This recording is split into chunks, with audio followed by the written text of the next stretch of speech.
izinkan khatib melanjutkan materi tentang beriman kepada hal yang gaib, di mana beriman kepada hal yang gaib merupakan ciri tanda orang yang bertakwa, di mana Allah berfirman di dalam Al-Quran surat Al-Baqarah surat yang kedua ayat yang kedua.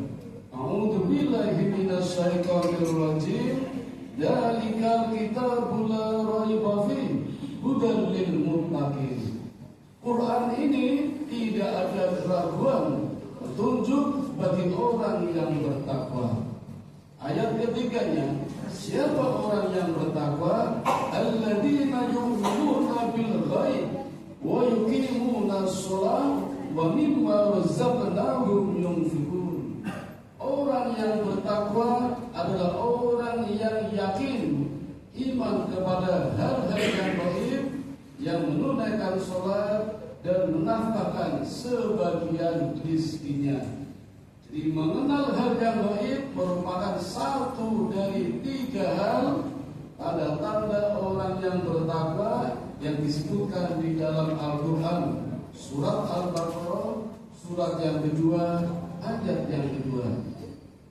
Nah, kunci-kunci memahami hal-hal yang gaib di antaranya adalah Allah Subhanahu wa taala. Kemudian tentara-tentara Allah yang tidak kelihatan, para malaikat, kemudian jin, hari kiamat, surga dan neraka. Itulah sedikitnya 6 kunci-kunci hal-hal yang gaib. Kalau surga dan neraka itu hanyalah dampak saja. Asal iman kita kuat, amal kebaikannya banyak, dampak positifnya surga. Sedangkan kebalikannya adalah neraka. Allah itu sendiri sebagai kunci terbesar memahami hal yang gaib.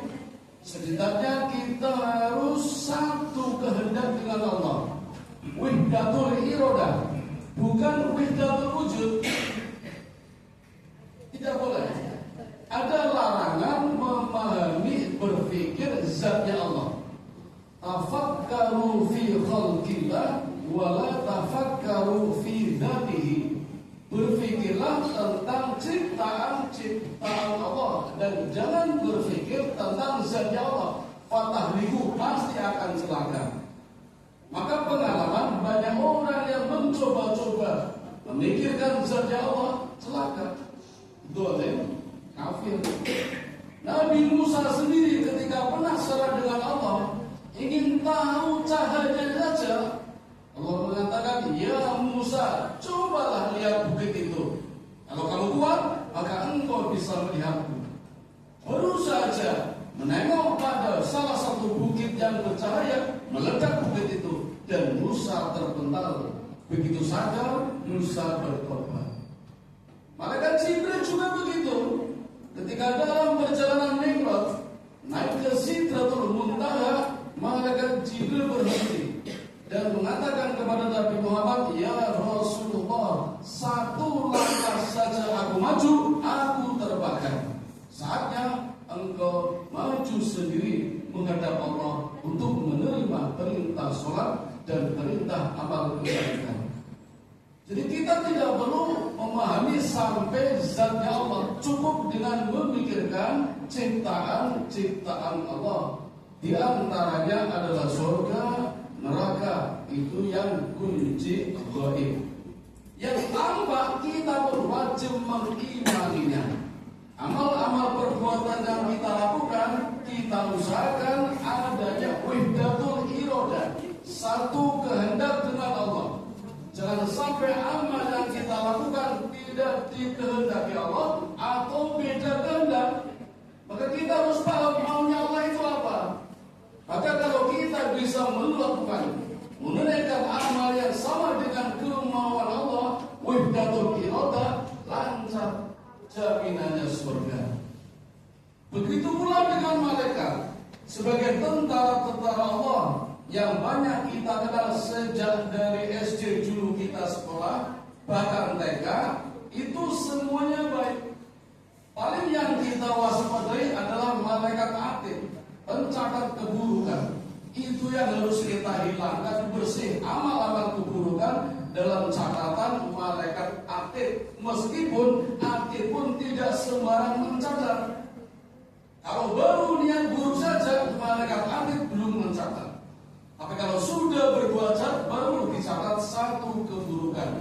Sementara kalau perbuatan baik baru niat saja, malaikat raqib sudah mencatatnya sebagai satu kebaikan, dan bila terlaksana 10 kebaikan.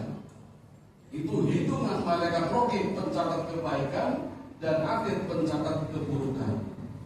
Munkar nakir juga begitu. Kita juga waspada dengan pertanyaan-pertanyaan yang di alam kubur yang sudah bocor pertanyaannya. Kita sudah tahu semua pertanyaannya. Beda dengan Eptanas, beda dengan ujian pekerjaan yang pertanyaannya belum tahu. Kita sudah tahu pertanyaan munkar dan nakir. Tinggal siapkan jawabannya dan membiasakannya. Maka nanti aman-aman saja dan tidak akan bertemu dengan malaikat Malik sebagai penjaga neraka. Na'udzubillah min dzalik. Nah, seterusnya adalah beriman kepada jin. Bukan mengimani jin itu seperti apa, menakutkannya seperti apa, tetapi mengimaninya kepada Allah bahwa penciptaan jin dengan berbagai macam corak ragam bentuk dan sifatnya menunjukkan betapa hebatnya Allah, betapa maha kuasanya Allah yang tidak terdeteksi oleh manusia. Manusia itu lemah. Jadi subjeknya tetap Allah, sedangkan jin adalah makhluk Allah, ciptaan Allah. Itu yang harus kita pikirkan, bukan takut pada jinnya.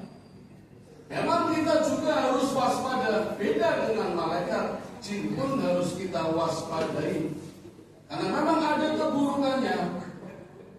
Dulu di zaman Nabi Adam, manusia dengan jin hidup beriringan, sama-sama saling melihat. Tetapi begitu pengaruhnya buruk, maka penerus dari Nabi Adam, yaitu Nabi Sis, mohon kepada Allah agar dipisahkan. Maka Allah mengabulkannya. Sejak saat itu manusia tidak bisa melihat jin, jin bisa melihat manusia dari arah yang manusia tidak tahu tempatnya. Jadi kalau ada orang bisa lihat jin, itu tentu jin yang sedang bermasalah. Karena kalau jin sedang bermasalah, biasanya menampakkan diri. Kalau tidak bermasalah, ya tidak. Namanya saja jin. Jin itu kalau dalam bahasa Arab terdiri dari dua huruf, jin sama nun, artinya tersembunyi, tidak kelihatan. Jin, jinnah. Sama dengan janin, janin kan jin sama nun, juga tersembunyi di dalam rahim, tidak kelihatan, walaupun bisa dilihat dengan USG. Surga, jannah, jin sama nun, juga tidak kelihatan, tersembunyi. Kalau informasi yang kita peroleh kalau surga begini, itu hanya memudahkan saja di dalam pembelajaran agar menarik dan paham. Hakikatnya belum pernah terlihat oleh mata, belum pernah terdetik oleh hati. Surga, begitu pula neraka. Nah, dulu jin bisa melihat, sampai sekarang bisa melihat kita. Sementara kita sekarang sudah tidak bisa melihat. Dulu bisa di zaman Nabi Adam. Termasuk ada jin, waktu itu masih anak-anak, yang membantu pembunuhan Habil oleh Qabil. Sama-sama anaknya Adam. Yang pertama Habil dibunuh oleh adiknya bernama Qabil. Itu dibantu oleh jin, namanya jin Masna. Masna bin Luqais bin Iblis. Jadi nenek moyangnya itu Iblis. Iblis itu sendiri dulu namanya Azazil. Rajanya Kerajaan Kul. Jadi ada kerajaan jin namanya Kerajaan Kul. Ini rajanya namanya Azazil. Ibadahnya mengalahkan malaikat. Bagaimana tidak? 1000 tahun Azazil beribadah kepada Allah. Kita kalah. Kita baru 50 tahun. Mungkin ada yang 70 tahun. 1000 tahun Azazil beribadah kepada Allah dengan khusyuk dan minta kepada Allah, ya Allah berikan aku pertama, ibadah lagi 1000 tahun, terbang ke langit kedua, ibadah lagi 1000 tahun, terbang ke langit ketiga, sampai ke langit 7. Pada saat di langit 7 melihat bumi, rupanya bumi kekhalifahan dialihkan kepada jin lain, marah Azazil. Termasuk juga ketika tahu Allah hendak melantik Adam menjadi khalifah, cemburu Azazil, marah. Dan ketika diminta sujud kepada Adam, menolak. Usjudu li Adam, sujudlah kepada Adam. Masa jatuh, semuanya sujud. Malaikat sujud, illa iblis, kecuali Azazil. Maka sejak saat itu Azazil berubah nama menjadi iblis.